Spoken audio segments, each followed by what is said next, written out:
En vivo, desde la octava, en el corazón de la Ciudad de México, para todo el país, en contexto. Es momento de ponernos en contexto con Rubén Luengas. Muchos pensaron que en el 2000 el gran dinosaurio estaba herido de muerte, pero 12 años después el PRI volvió a sentarse en la silla presidencial. El ahora investigado Enrique Peña Nieto fue quien ocupó la silla del águila, protagonizando una auténtica telenovela política, entre Casas Blancas y la actuación estelar de la gaviota en el papel de primera dama. En el 2018, el viejo dinosaurio no pudo sacar juventud de su pasado y debió entregarle el poder a Andrés Manuel López Obrador y a su movimiento Morena. Aún así, el viejo dinosaurio sigue dando de qué hablar, nutriendo con sus escándalos la corrupción que le caracteriza. Pero eso sí, proponiendo que los mexicanos nos armemos hasta los dientes como en Estados Unidos, donde los tiroteos fatales no cesan, cobrando la vida de sus ciudadanos. Así empezamos en contexto. En contexto. 81.400 personas und noch keine Immunität der Bevölkerung. En contexto con Rubén Luengas.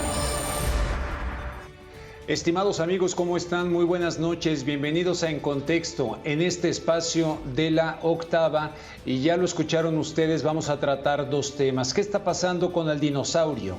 El Partido Revolucionario Institucional y Alito Moreno, el supuesto líder del PRI, que le están pidiendo que abandone la dirigencia nacional de este partido. ¿Y qué está pasando en los Estados Unidos? El debate de las armas, ¿cuál es la verdadera problemática de este asunto de asesinatos, de muertes, de tiroteos? Por cierto, en este contexto, el Comité de Supervisión y Reforma de la Cámara de Representantes de allá de los Estados Unidos ha llamado a declarar el próximo 20 de julio a los 3 mayores fabricantes de armas del país.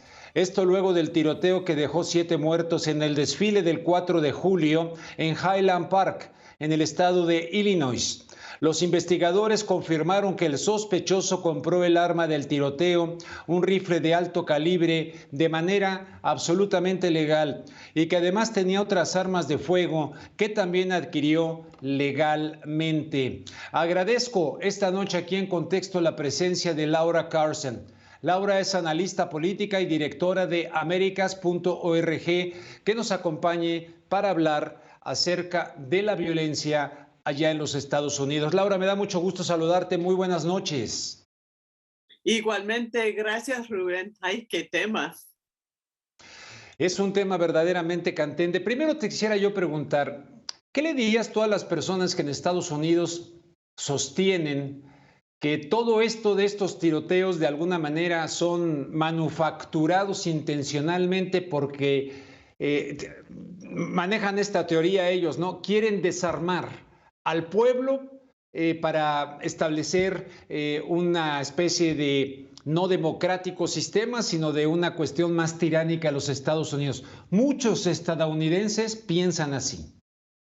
Sí, esta teoría de conspiración, de que todo intento, cada vez que pasa un tiroteo de este tamaño, que es ya muy frecuente, ¿no? Resulta en nuevo esfuerzo, por supuesto, y con toda razón, de limitar y restringir el acceso a las armas en los Estados Unidos, que ya es una locura, que cualquier persona prácticamente puede comprar un arma de alto calibre. Y entonces ellos piensan que lo que se ve es cuando hay un tiroteo, una tragedia de este tamaño desde Sandy Hook en 2010 y empieza a generar un debate en la sociedad. El resultado final es que no pasa nada en la restricción a las armas o la regulación de las armas, y sí lo que pasa es un aumento notable en la compra de armas. La gente piensa que esto sea parte de su esquema personal de seguridad, pero más de seguridad, pues ya sabemos que es un esquema de violencia y de peligro. En los estados en donde más regulan el acceso a las armas son los estados en donde menos muertes tienen por armas. Eso es un hecho. Sin embargo, pues sigue con el diálogo, sigue con este supuesto derecho que va mucho más allá de lo que es la segunda enmienda de tener armas hasta el grado en que hay como 400 millones de armas en el país, mucho mayor de la población entera. Hay más armas que habitantes en los Estados Unidos, ciertamente. Fíjate que hay otra teoría que manejan otros, también quisiera tu comentario. Dicen, no, estos de la élite manejan la psicología inversa. Y cuando dicen esto de las armas, etcétera, es porque en realidad da el efecto contrario. Todo mundo compra armas cuando se amenaza con regular. Y eso es verdad, ¿no? Incluso tras un tiroteo la gente se siente y si amenazan con regular, compran armas. Y entonces dice analistas que yo he entrevistado, dicen, lo que pasa está en que quieren que todos se maten. Allá hay que, o sea, manejan eso como de psicología inversa, lo cual es preocupante que también existan este tipo de teorías, ¿no?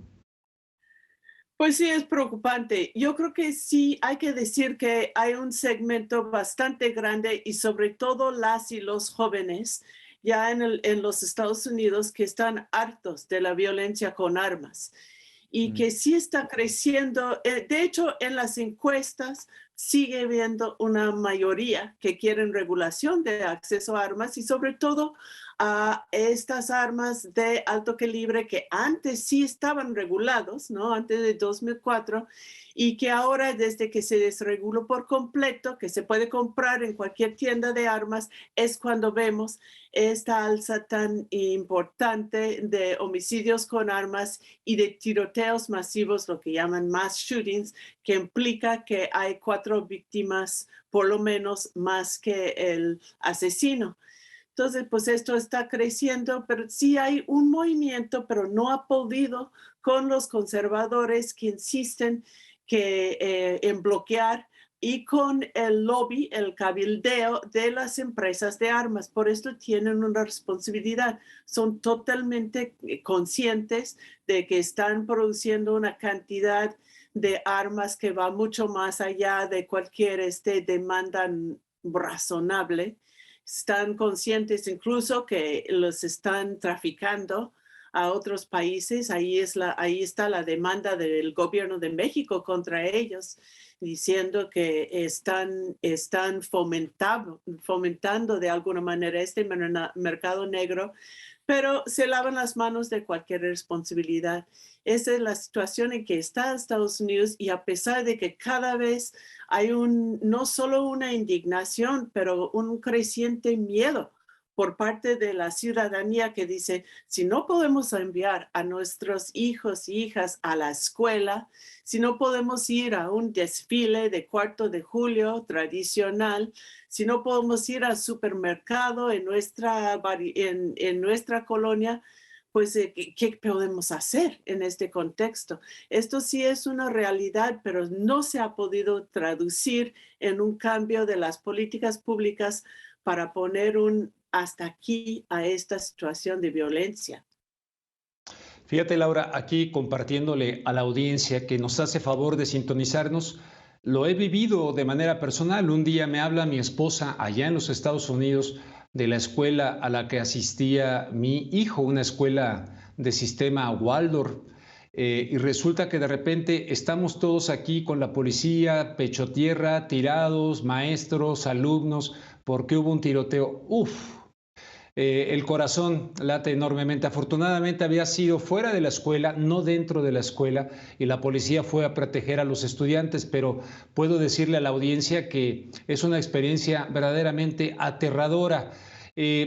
Martin Luther King decía que un Estado que gasta más en armamento que en programas sociales se acerca a su muerte espiritual. Me encanta esa frase de Martin Luther King. ¿Tú crees que Estados Unidos se encamina hacia una muerte espiritual. Hay un libro de Morris Berman que se llama The Twilight of the American Culture, el ocaso pues de la cultura americana. ¿Tú qué piensas de esto? ¿No se ha privilegiado pues la cultura, la convivencia, las tradiciones y se está llegando en Estados Unidos a una muerte espiritual? Pues yo creo que es una pregunta filosófica que no me atrevería a preguntar, pero lo que sí es cierto, Rubén, es que hay que hacer un análisis social de lo que está pasando y hay mucha negación y mucha resistencia a hacerlo, porque sí es cierto, es que tiene raíces sociales, hay algo profundamente enfermo en la sociedad estadounidense que está llevando a los tiroteos que estamos viendo con tanta frecuencia. Y lo digo por varias razones. Primero, porque pues hay otras sociedades, por supuesto, que viven con la desigualdad, que viven con muchos de los mismos problemas sociales, digamos, y que no llevan a este tipo de respuestas. Y por otro lado, también porque pues en los medios la negación es muy obvia. En Washington Post, por ejemplo, cuando hablan de las causas, dicen, ay, pues que hay mucho estrés con la pandemia, pero sabemos que esto empezó antes, mucho antes, y que pues son jóvenes que han tenido una mala infancia, o sea que siempre buscan respuestas en características supuestamente individuales, pero que se compartan, enfermedades mentales y esto. Pues el hecho es que las estadísticas muestran que no son personas que están diagnosticadas siquiera con una enfermedad mental. Obviamente, si cometen un acto así, algo está muy mal, pero que más bien son personas que compartan algunas características sociales. Son jóvenes, blancos, por lo general, son personas que han participado activamente en las redes de la ultraderecha. Muchos se identifican abiertamente hasta con manifiestos en el marco del acto de los asesinatos como supremacistas blancas. Muchos adhieren a la teoría del reemplazamiento que dice que tienen miedo de que las personas de color, como llaman allá, latinos, afroamericanos, van a tomar su lugar de privilegio en la sociedad. Esto es una teoría, como sabemos, internacional que está relacionado a muchas de las masacres más grandes y tienen altas características de misógina. O sea, que de misóginos que han hablado, han atacado, han amenazado a mujeres y adolescentes, mujeres en las redes. Entonces, estos son factores sociales, el racismo, el sexismo, y tiene que ver con el tipo de socialización y de cultura que tienen los Estados Unidos. Sin embargo, siempre insisten en rasgos individuales, en otros, buscando otras explicaciones para no tener que poner enfrente el espejo de quiénes somos, de cómo están creciendo los jóvenes, sobre todo en nuestra sociedad, que les llevan a hacer actos tan espantosos, tan terribles, tan trágicos para las familias como los tiroteos que estamos viendo ahora cada vez a la semana, por lo menos. Sí, aunque fíjate en esto que estás mencionando de las enfermedades mentales. Yo recuerdo cuando Ronald Reagan, con su criterio neoliberal, retiró los fondos públicos para la atención de personas con problemas mentales. Por lo tanto, se criminalizó la enfermedad mental porque tarde o temprano este tipo de personas cometían algún tipo de crimen, tal vez no violento, inclusive robarse algo de una tienda, en fin. Y han terminado en cárceles. Yo visité alguna en Los Ángeles, California, que le llaman las Torres Gemelas, y es aterrador lo que ocurre ahí dentro. Estaba el sheriff Lee Baca, recuerdo, y no les gustó el reportaje que hice porque puse en evidencia este aspecto. Pero vinculado a lo que te estoy diciendo de Ronald Reagan, que retiró los fondos, criterio neoliberal para atender enfermedades mentales, que tuvo graves consecuencias, cuando llega Trump a la presidencia, revierte una ley que prohibía vender armas a enfermos mentales. Llega Trump, la impulsa, pueden comprar armas los enfermos mentales. Es verdaderamente inaudito, aunque, como tú bien dices, no se reporta que precisamente los enfermos mentales sean sinónimo de locos violentos que van a disparar. Pero hay un tema ahí también, ¿no? Sí, sí, claro que sí. Y sí hay casos en que están relacionados que han tenido algún antecedente de esto y por supuesto por las mismas razones que mencionas, un Estado que ha abandonado su responsabilidad y una sociedad que está de alguna manera fomentando enfermedad mental sin el cuidado necesario, pues esto se puede también llevar a esta situación. Y es muy importante también verlo en el contexto de una sociedad enferma. Como decíamos, el sistema penitenciario que en lugar de rehabilitar, lo que hace es enseñar la criminalidad, aislar, y dañar severamente a las personalidades, ¿no? Pues todos estos no son símbolos, son realidades que tienen que ver con esta enfermedad que está produciendo tanta violencia en este momento. Laura, ¿qué opinas de que teniendo en cuenta la experiencia de los Estados Unidos, lo que está ocurriendo y que da mucha pena, mucha tristeza, muchas víctimas completamente pues inocentes? ¿Qué opinas de que el presidente del Partido Revolucionario Institucional aquí en México, el señor Alito Moreno, que ahora anda atravesando por una serie de situaciones muy complejas, haya propuesto que los mexicanos nos armemos como en los Estados Unidos para enfrentar la inseguridad, la delincuencia? A mí me parece verdaderamente aterrador que tengamos ese tipo de voces. ¿Tú qué piensas? Es una locura, es no querer aprender de la experiencia real de los Estados Unidos. Si queremos acabar como los Estados Unidos, que nadie quiere, pues es la fórmula. Lo que sabemos, y sabemos también por la misma experiencia aquí en México, tenemos más de 15 años de la guerra contra el narcotráfico, de lanzar a las Fuerzas Armadas, las policías armados con enfrentar la violencia con la violencia, y tenemos récords de homicidios cada año. Tenemos la experiencia de los Estados Unidos, donde mencioné que los estados que tienen más regulación tienen menos muertes. Los estados que son totalmente, cualquier persona puede comprar un arma, que es prácticamente la mayor parte, y son los estados fronterizos además, ¿no? Pues tienen problemas muy graves. Tienen un mercado legal que se traduce en un mercado ilegal en México con el tráfico de armas. O sea que no hay ninguna evidencia prácticamente que indica que tener un arma, que sea a nivel familiar, tener un arma en la casa implica mayor seguridad, ni mucho menos a nivel de la sociedad. Lo que sí se sabe perfectamente, por ejemplo, si las familias quieren sentirse seguras teniendo un arma o varias armas en la casa, es que el riesgo de suicidio, sobre todo de las y los adolescentes sobre todo, ¿no? De suicidios, de homicidios intencionales y accidentales, ¿no? De niños y niñas que se matan accidentalmente, en muchos casos por armas de fuego, pues por supuesto que es mucho mayor. Entonces tenemos que ver los hechos, no tenemos que decir, pues quién va a ser el más macho en la política, como esta declaración, y proponer políticas públicas que matan. Ver los hechos y ver que ese es justo el camino que lleva a la muerte.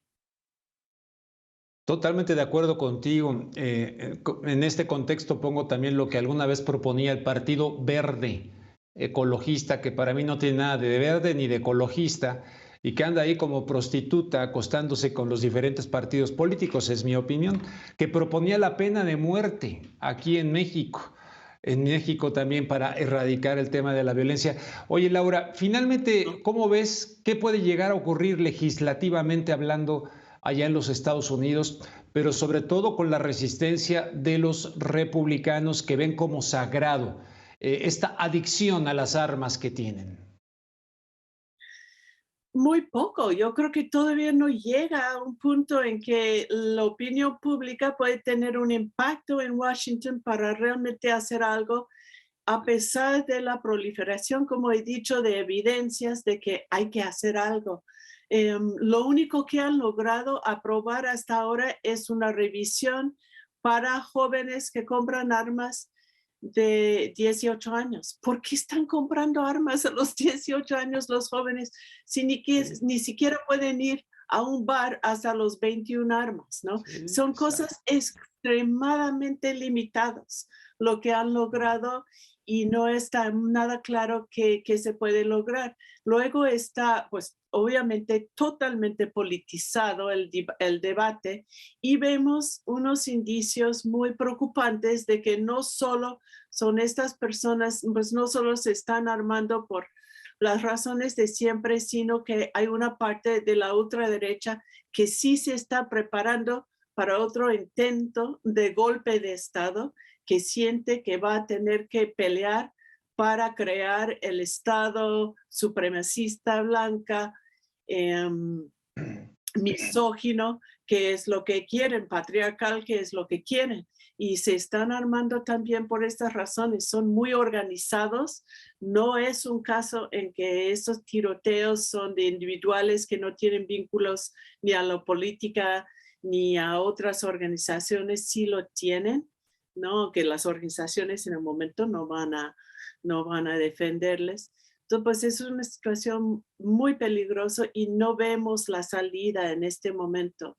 La gente en los Estados Unidos sigue empujando, muchas personas, muchas comunidades, para que haya más controles, pero entre el incentivo económico de las empresas de fabricantes de armas, que realmente no les importa qué pasa con sus armas después de venderlos, porque les importa son sus ganancias, y la ultraderecha que insiste en que siendo minoría, lo que tiene a su ventaja es su capacidad de fuego, ¿no? En lo que ellos ven como un enfrentamiento político eminente o más bien ya en curso, pues esto es una dinámica muy difícil de parar.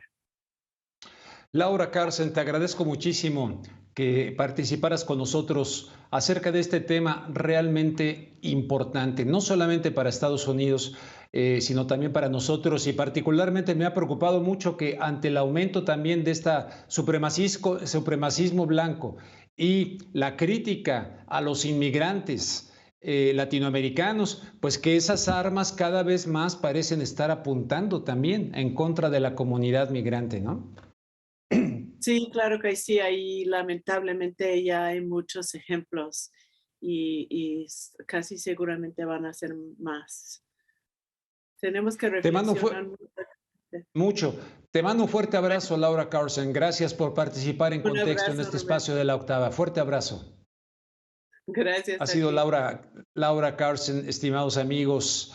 Es el momento de que hagamos una pausa esta noche aquí en Contexto, en este espacio de La Octava. ¿Qué diablos está pasando con el dinosaurio? Regresamos en Contexto. Ahora La Octava es 100% digital. No te pierdas la nueva programación del canal de La Octava en YouTube. Conoce todos los detalles de la información del día en los noticieros de Luisa Cantú y Jesús Escobar. Empápate de los sucesos que mueven al mundo a través de Debatiendo con Carlos Castellanos, En Contexto con Rubén Luengas y El Octágono con Hernán Gómez. Sal al encuentro de grandes personajes a través de El Lado B con Edgar Estrada. La historia y el pulso ciudadano de México en El Conversatorio con Daniel Rosas. El Día Que y Crónica Urbana con el equipo de reporteros de La Octava. Y Revelaciones. Todo esto y más aquí, en el canal de La Octava en YouTube. Ahora la Octava Noticias es 100% digital. Presentamos el conversatorio con Daniel Rosas. Estos actorcillos que ahí andan ahora preocupados por el Tren Maya. Un espacio donde tú eres parte fundamental. Pregunta lo que quieres saber directamente a nuestros invitados. Y el tema de los bombos, pues expropiamos el terreno, encarcelamos a un clan. Todos los jueves a las 9 p.m. a través de nuestro sitio web y canal de YouTube. La Octava. Periodismo de verdad. Ahora la Octava Noticias es 100% digital. Entrevistas con enfoque personal, divertido y muy humano. Entérate de los gustos, qué piensan y sueñan los políticos y funcionarios más allá de su compromiso con la nación. Pero me encanta ir a la vieja. Todo el jazz latino. Willy Colón, Blades. El lado B con Edgar Estrada.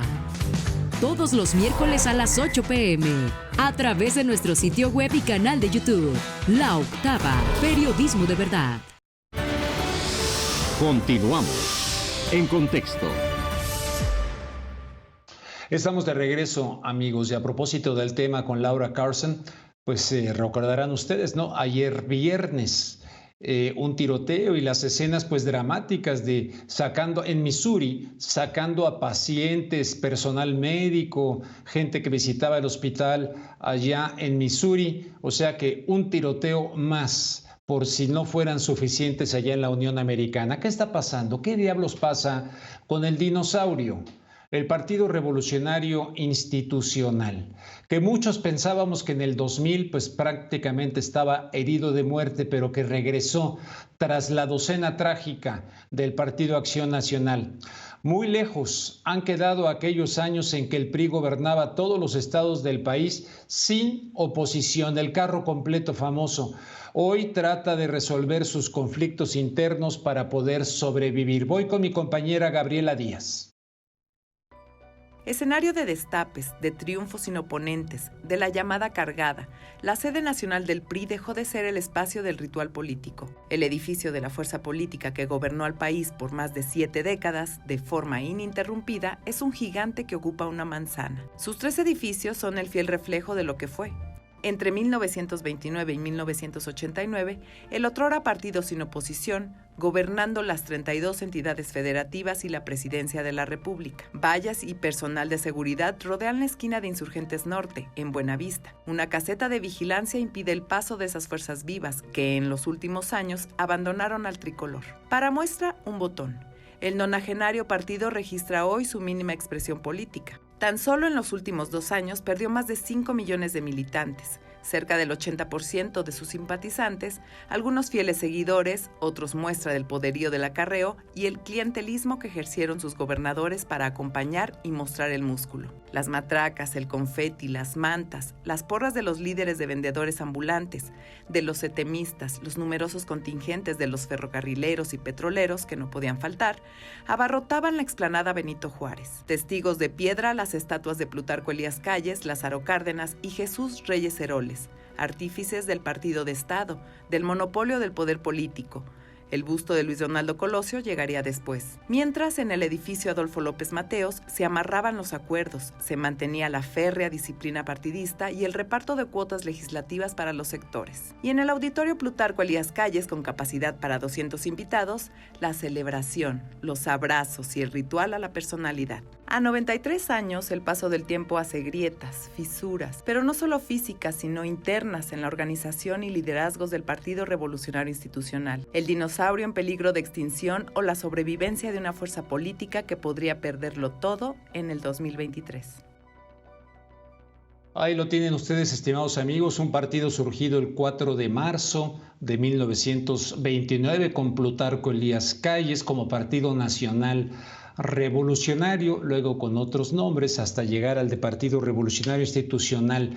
Para hablar de lo que viene para el PRI, hoy tengo el gusto de presentar a Jorge Meléndez. Jorge es director de Periodistas Unidos y también me acompaña Francisco Cruz, periodista y escritor. Gracias a ambos por estar esta noche aquí en Contexto, Jorge y Francisco. Un abrazo, Francisco, y gracias a ti, Rubén. Rubén, muchas gracias. Saludos, Jorge. Al contrario, Jorge Meléndez, inicio contigo, director de Periodistas Unidos. ¿Cómo ves este nuevo escándalo del presidente del PRI pidiendo la renuncia, incluso gobernadores priistas? Pero más que la coyuntura de este personaje, ¿a qué le tira el PRI en México políticamente hablando? Pues yo creo que lo único que le queda es ganar el Estado de México. Sobre esto Francisco sabe más que yo, pero yo quiero decir que intentan hacerlo. Pusieron a una señora, Amalia Pulido, como presidenta del Instituto Electoral del Estado de México, que es un activo del PRI, según plantea Bernardo Barranco, quien ha sido también un estudioso de ese partido del Estado de México y ha sido también consejero electoral. Y aspiran también a hacerlo de la mano de un sujeto que manejaba antes una cantidad de medios increíble, el señor Luis Macice, que en la época de Peña Nieto tenía bajo sus órdenes para que le arreglaran sus conflictos y su propia información a favor del PRI, hasta Raimundo Rivapalacio, que era uno de sus principales asesores de los varios medios que tenía a la mano Luis Macice, radio, televisión, prensa escrita, etc. Pues ellos están ahora, tanto la señora citada como este señor Macice, tratando de amarrar lo posible para lograr la victoria en el Estado de México. La tienen extraordinariamente difícil porque, en efecto, como tú señalabas, Rubén, entre 15 y 20 exgobernadores piden la salida inmediata de AMLito. Él, que andaba de gira por el extranjero, dijo: regreso de inmediato a México, y al parecer el fin de semana estará aquí para cuidar lo que tenga que cuidar. Y los que antes estaban muy sonrientes, desde panistas, perredistas, lo que queda, y otros más con AMLito, ahora están preocupadísimos, porque han salido escándalos al por mayor y faltan por salir. Pero si bien el priismo hizo esta jugada para tratar de ganar la elección dentro del Instituto Electoral y por los medios que tienen a la mano, que son muchísimos, más el dinero que van a meter, ayer el señor Pablo Gómez empezó a sacar un expediente de Enrique Peña Nieto. Y este expediente puso tan nervioso al antes copetón y hoy escondido por ahí bajo las faldas de Tania Ruiz, que ya empezó a contestar. Quiere decir que va a ir con todo Morena en esta elección para tratar de ganar. Independientemente que todavía no sepamos quién es su candidato, si Delfina Gómez, si Higinio o si otro más. Por lo tanto, la situación se pone verdaderamente candente en el Estado de México y Juan Cruz, que lo conoce más que yo, nos podrá decir. Sí, pues vamos con Francisco Cruz precisamente. Francisco, Perdón, ¿tú pensarías... ¿tú pensarías que esto, Francisco, de lo que anunció Pablo Gómez ayer de la investigación a Peña Nieto, lo que su abogado también, que sacó el país, un departamento de más de $5 millones en Madrid, podría tener una intención política para ganar el Estado de México, dado que le está pegando ahí al grupo Atlacomulco? Mira, lo de Pablo Gómez es una bomba. No Pablo Gómez, mira, yo lo ampliaría. ¿Sí? Sí. El presidente lo llevó directamente a Palacio Nacional. Es decir, hay un enfrentamiento presidente contra expresidente. Sí, es un misil que sale en dos direcciones. Golpea directamente a Palacio de Gobierno en la avenida Lerdo en Toluca y al PRI, ciertamente. Pero tienen que hacerlo bien el presidente. Y Pablo Gómez, claramente. No basta con la denuncia pública y con presentar los documentos o la investigación a la fiscalía. La fiscalía necesita presentar un caso sólido. El PRI, mira, está preparándose, el PRI está preparándose hace mucho. Jorge decía, no solo Amalia Pulido, que es un personaje cercano al PRI, y a través del esposo de ella también, que es el presidente del Consejo Mexiquense de Ciencia y Tecnología. No, mira, el grupo Atlacomulco, a través, en este momento, con su cara visible de Alfredo del Mazo Maza, se ha preparado desde 2018 para el 2023, cuando perdió Enrique Peña Nieto la presidencia. Desde 2004, ellos controlan el secretariado ejecutivo del Instituto Electoral del Estado de México. Es un personaje muy cercano a Enrique Peña Nieto. Llegó junto con él al gobierno y no lo han removido. Lo llevaron para controlar todas las cuestiones electrónicas. Recientemente, el gobernador también hizo una serie de cambios, ¿sí? Al secretario de Desarrollo Social, que controlaba el programa madre del gobierno del Estado, que es decir, el reparto del dinero a través de las mujeres, lo mandó al PRI para hacer lo mismo. Tienen, mira, un programa que se llama la Tarjeta Rosa. La Tarjeta Rosa la empezaron a distribuir en 2018. Tienen 500,000 afiliadas, 500,000 mujeres, todas muy bien seleccionadas, todas simpatizantes del PRI. El programa está bien cuidado. Tienen a un sindicato estatal de maestros que tiene más de 200,000 afiliados. Acaban de cambiar al secretario general de gobierno, Luis Felipe Puente Espinosa, que es un hombre cercanísimo a Enrique Peña Nieto. Cuando Enrique Peña Nieto en 2012 llegó al gobierno, mira, Luis Felipe Puente Espinosa estaba apuntando para el gabinete, y si no fuera porque lo relacionan con el narcotráfico, habría estado en el gabinete. Hoy él controla todo eso, es decir, están cerrando las pinzas por todos lados. Tenemos un estado que tiene 12.3 millones de electores en este momento. 12.3, a las elecciones va a tener 12.5 millones el próximo año. Tenemos un estado que está dividido, 2.7 millones votaron por la coalición del PRI en 2021 y 2.4 millones por Morena.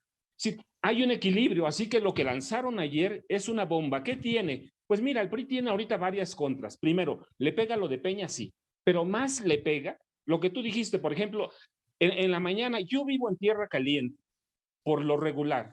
Es una zona que controla el narco desde 1999. Mira, mi familia cuando quiere arreglar un problema, lo arregla con los capos. No lo arregla con el juez civil, no va a la presidencia municipal. ¿Sí? Es muy difícil conocer toda la información de inmediato, pero en la mañana, en el grupo del pueblo, ya teníamos el departamento de Juan Collado. Y desde toda la semana ha estado circulando el grupo de diputadas federales que supuestamente desnudas tiene Alito en su teléfono celular, con las que negociaba. Y mira, pero para eso también el PRI ya había tomado una decisión, cuando empezaron a salir los escándalos de Alejandro Moreno, de marginarlo en el proceso de selección del candidata a gobernador del Estado de México. Es decir, el PRI tiene muchos problemas. El de Peña Nieto es uno que sí es una bomba, pero que tienen que armar bien desde la presidencia o desde la UIF. Si arman algo mal, pues va a quedar en ridículo el presidente. Y eso va a jugar sus contras en las elecciones de junio de 2023. Así que necesitan armar algo bien hecho. Y por el lado del gobierno del Estado de México, tienen desde 2018 preparándose. Tienen, mira, un sindicato estatal de 220,000 maestros que militan o hacen campaña por el PRI. Sí, Morena no va a ir a un día de campo.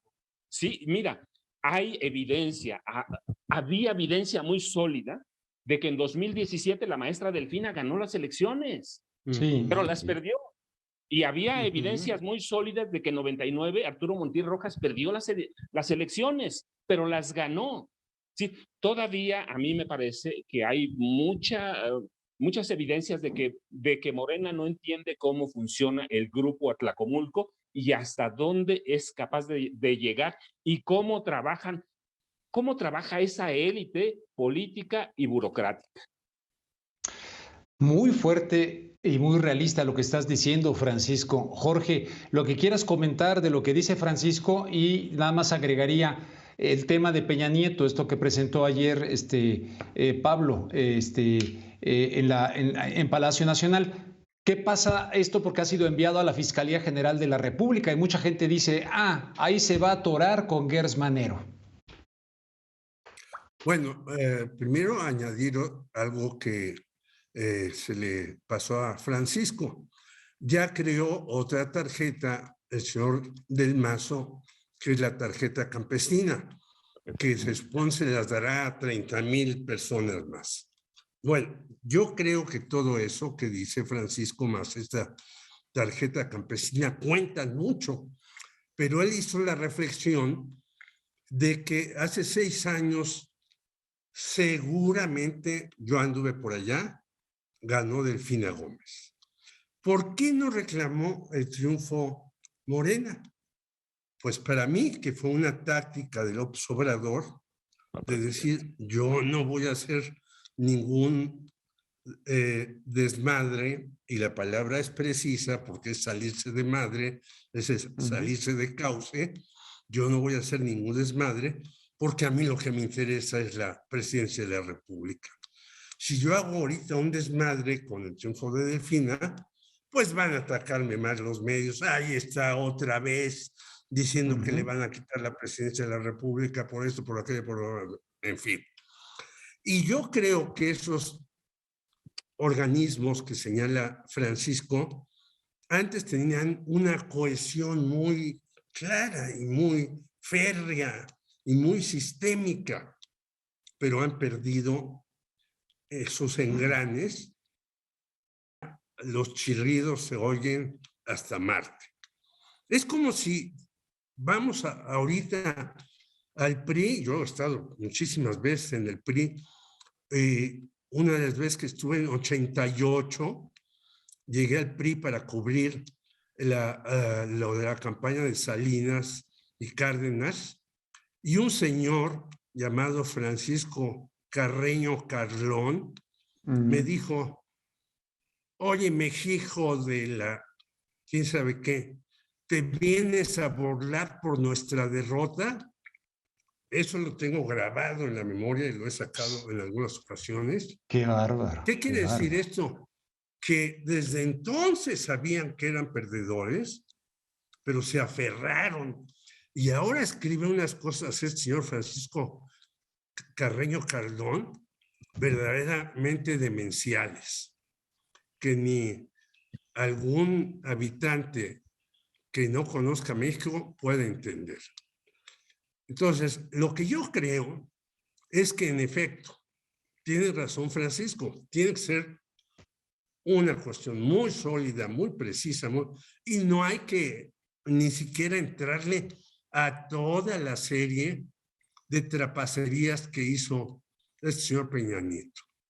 Con que le saquen una o dos, pues el copete se le vuelve a parar y va a estar resintiéndolo Alfredo del Mazo. No hay que olvidar que al señor Alfredo del Mazo, el señor López Obrador lo ha tratado muy amablemente. Creo que ha sido el gobernador que lo ha tratado más amable en todo el tiempo. No hay que olvidar que está tratando de terminar el famoso tren México-Toluca. ¿Qué quiere decir esto? Quiere decir que también el señor López Obrador dice, para congraciarme con los empresarios del Estado de México, les voy a dar su tren y le voy a dar el tren a empresarios como Macice y demás que tenían cantidad de medios de difusión manejados desde atrás por Raimundo Rivapalacio y equipo, que les daban las coordenadas y demás, y uno de los principales voceros era Ricardo Alemán. esto ha ido menguándose. Esto ha ido menguándose. Quiere decir que está sintiendo también el fuego amigo del señor del Mazo y que no puede fácilmente ni manejar a las mujeres, que lo va a intentar, que lo va a tratar, desde luego, y coincido con Francisco, ni a los maestros, ni a los campiranos, ni a todos los demás. Es su labor tratar de mantener el bastión, pero yo creo que las condiciones no están como para echar las campanas al vuelo y va a ser una contienda, en eso coincido, muy reñida, en donde Morena se tiene que poner muy abusado, porque la vez pasada mandaron a Mario Delgado como operador al Estado de México. Bueno, Mario Delgado no opera ni un automóvil él solo. Entonces tienen que mandar a personas que puedan hacer la chamba y que puedan hacerle contrapeso a este señor del Mazo, el cual tiene problemas también en Andorra, en Texas y en otros lugares por lavado de dinero y enriquecimiento ilícito. Entonces, vamos a tener una serie de sorpresas en estos días porque las cosas no están sencillas. Así veo yo la situación, mi querido Rubén. Oye, antes de pasar con Francisco nuevamente, ¿Coahuila lo mantiene con la marca Moreira el PRI? ¿Coahuila? ¿Jorge? Es a mí, perdón. Yo creo que también la cosa no está seria y está fácil ahí. ¿Por qué? Porque ya Rubén Moreira no se siente tan sólido, el hermano ya le respondió. ¿Y por qué le respondió el hermano? Por una cuestión muy clara. Le mataron al hijo. ¿Y qué ha pasado con los asesinos del hijo? Pues como todos los asesinatos, no ha pasado nada, ¿no? Yo digo, hay asesinatos aquí de hace 6, 8 años y no hay resultados para nada. No solamente entre los periodistas, estamos muy indignados, ¿no? Yo participé en la investigación del asunto de Manuel Buendía y llegamos a una conclusión, no a la que queríamos, porque los autores intelectuales, Miguel de la Madrid ya se murió y el otro señor anda supuestamente arreglando cables de luz y luego le estallan por todas partes, el señor Bartlett, ¿no? Entonces yo creo que también en Coahuila las broncas están muy serias entre los hermanos Moreira, entre ambos, y más se han agudizado después de que no le dieron la gubernatura de Hidalgo a Carolina Villano, ¿no? Entonces, eso también está muy complicado. No sé si ahí se pueda tener un buen candidato de Morena, pero en el Estado de México yo creo que del trío que se menciona, Delfina, Higinio u Horacio Duarte, los tres pueden hacer un trabajo importante si hay un aparato, desde luego, que sea eficiente y no se llame Mario Delgado el operador. Francisco, pues sobre estos temas coyunturales, pero también me queda la inquietud de esto de, ¿cómo ves lo de Gers Manero con el tema Peña Nieto? Porque mucha gente ayer me comentaban en mi canal de YouTube, no va a pasar nada, Gers Manero, ya ves lo que mucha gente opina. Mira, Rubén, en realidad él tiene la sartén por el mango, ¿sí? La investigación que se presentó ayer y que prácticamente ya se judicializó, eso va a determinar. Imagina que dentro de 3 meses Gers Manero les diga, pues no tienen caso. Pues es un ridículo para el presidente, no para Pablo Gómez Álvarez. El presidente lo llevó a Palacio y desde Palacio salió prácticamente el caso. Sí, Gers Manero ya lo conocemos cómo trabaja. Yo digo que es más lento que las tortugas, si puede haber algo más lento. Tiene su ritmo, tiene sus intereses personales. Entonces necesitan verdaderamente, ya que lo presentó el presidente, mira, eso sí va a impactar directamente para el 23 y para el 24. Si presentan un caso débil, las elecciones del Estado de México formalmente empiezan en enero. Así que todavía tienen tiempo de hacer arreglos, de hacer ajustes. Los dos equipos, Morena como el PRI del Estado de México, con Del Mazo a la cabeza y con Peña Nieto, porque los exgobernadores, exdirigentes del PRI en el Estado de México lo han estado consultando. Así que es de los dos lados. Gertz Manero es la bomba para los dos lados. ¿Qué va a pasar? Pues ya lo sabremos. Necesitan, mira, es un caso histórico. Necesitan armarlo con transparencia, con claridad. Cualquier duda va a pegar porque entonces ridiculiza al presidente, ridiculiza a Pablo Gómez Álvarez y por lo tanto a Morena. Y el PRI, lo conocemos, mira, es un grupo muy unido desde el 15 de marzo de 1942. Es decir, no es un grupo que se haya formado de la noche a la mañana. Algunos de sus integrantes están sólidos, incluidos empresarios. Recuerda, tienen ahí en Acambay, que es vecino de Atlacomulco, a los Alcántara Rojas, que tienen inversiones en el país. Son banqueros, tienen 10,000 unidades de transporte público interestatal. Tienen a Hinojosa, que es un empresario que forma Peña Nieto. Tienen a Yusa, ¿sí? que es una empresa vieja a nivel mundial, internacional. Es decir, hay una clase política empresarial que está formada desde 1942. No puede haber una falla en el caso que presenta el presidente en Palacio Nacional a través de Pablo Gómez Álvarez. Tiene que ser muy preciso, tiene que ser con cirugía. No pueden dejarnos con dudas como ayer. Mira, hablan de empresas de dos familiares del presidente. Nos tienen que decir cuáles son. Enrique Peña Nieto aparece en documentos viejos, aparece en una empresa en 1992 con su papá y algunos de su hermano, uno de sus tíos, pero en el 92 él era muy joven, 26 años, todavía no trabajaba. Él empezó a trabajar hasta el 94 en la campaña para el 95 en la campaña de Emilio Ochoefete. Es cuando empieza a tener ingresos. Antes no tenía nada. Pero podemos especular porque no nos dijeron nada en la presidencia. Si nos dan los datos, hay dos empresas, hay transferencias recientes, son de reciente creación, pero hay que investigar y no hay nada. Entonces Pablo Gómez lo tiene que tener muy amarrado. El presidente, para presentarlo allí, tuvo que estar muy cierto de lo que están haciendo. Entonces, ese es el caso madre, mira, no de este año, es del sexenio. Si Morena gana las elecciones en 2023, no solo desaparece el grupo Atlacomulco, desaparece el sostén del PRI. Entonces, esos están jugando. Coahuila, tienes tu razón, es importante. 2.7 millones de electores cuentan. 2.7 más 12.3 del Estado de México en este momento, van a ser 12.5 en el 23. Y 40 diputados electorales federales que tiene el Estado de México, es un peso grande. Así que el PRI se juega su sobrevivencia, no en Coahuila, que es importante, no hay que minimizarlo. Se juega su sobrevivencia en el Estado de México. Se juega la sobrevivencia de un grupo que empieza en el 42.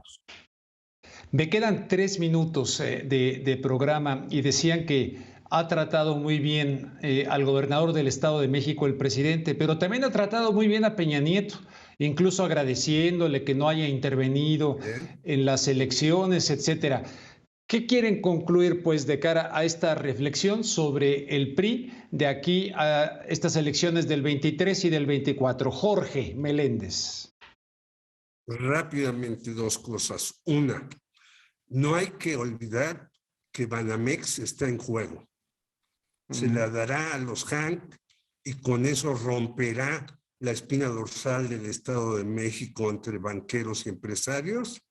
Y segunda, es ahora o nunca, porque ya también el señor López Obrador tiene problemas en Morena entre Adán Augusto y, por un lado, y Claudia Sheinbaum y Marcelo Ebrard por el otro. Entonces ahí tendremos después que hablar sobre ese nuevo personaje que están haciéndolo crecer a pasos agigantados sin ninguna solidez. Francisco. Mira, Rubén, yo te digo, hay una cortesía política, ciertamente, que el presidente atribuye, la gente atribuye a que hubo un acuerdo.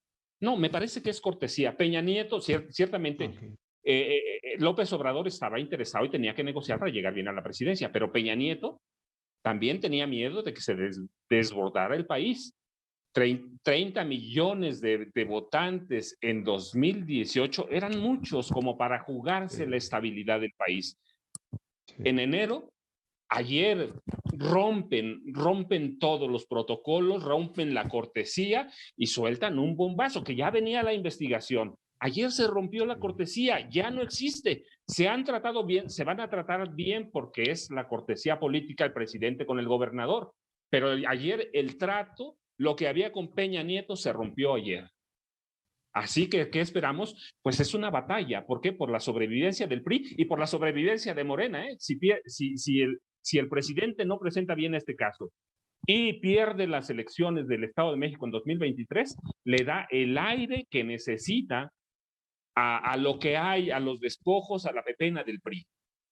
Entonces, tiene que armar un buen caso y la cortesía política se acabó ayer, en Palacio Nacional. Y con el peligro de que esta batalla pues se lleve a los mexicanos entre las patas una vez más, porque además con una oposición inexistente, ¿no? Inexistente, impreparada y corrupta. Sí, perfecto, pues. Jorge, a ver. De nada. De nada. Lo cual es una tristeza para la democracia mexicana. Sí. Jorge Meléndez, director de Periodistas Unidos, y Francisco Cruz, periodista y escritor. En verdad les agradezco mucho su participación esta noche aquí en Contexto y espero se repita pronto. Rubén, muchas gracias. Jorge, gusto saludarte. Un abrazo a los dos y a la audiencia. Muchísimas gracias. Realmente tremendas reflexiones muy importantes, yo creo que poniendo el dedo en la llaga. Les voy a citar el día de hoy, me voy a despedir con una frase de Luis Donaldo Colosio Murrieta, a quien tuve la oportunidad alguna vez de entrevistar, no mucho antes de haber sido asesinado aquel 23 de marzo. Dice que no se nos olvide el dicho popular que dice: arrastra más el ejemplo que la palabra. Y es el ejemplo de Carlos Salinas de Gortari el que está arrastrando y conduciendo los destinos del partido de la nación. Cómo han variado las cosas con respecto a el PRI. Recordarán aquello de aquel asesinato, entra Ernesto Zedillo Ponce de León y después viene la docena del Partido Acción Nacional. Regresa el PRI con Peña Nieto, el hombre que había leído la Biblia y demás. Estimados amigos, les invito para que me acompañen el próximo sábado, 8:30 de la noche en Contexto, aquí en La Octava.